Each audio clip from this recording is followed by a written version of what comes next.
Eder. Mech.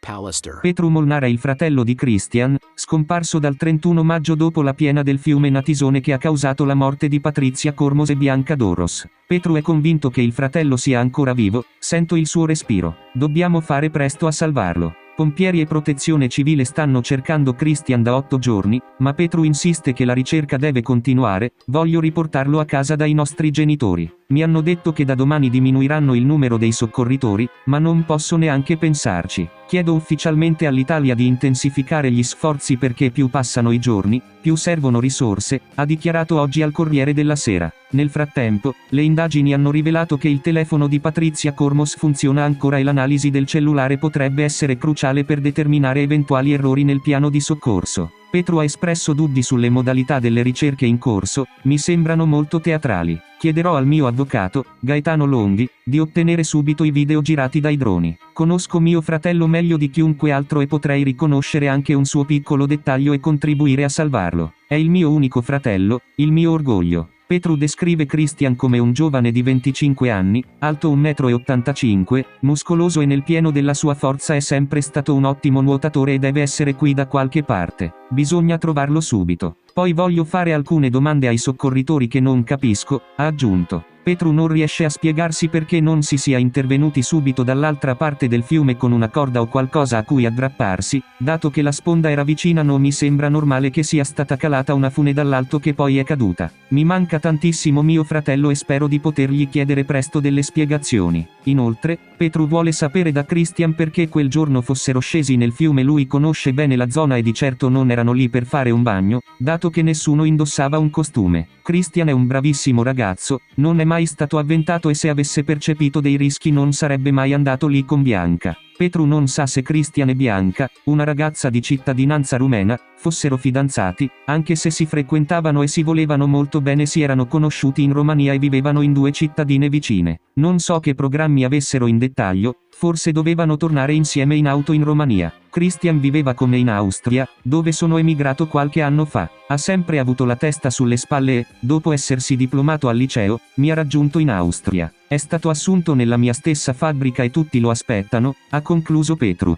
Ehi, non dimenticare di iscriverti a questo canale.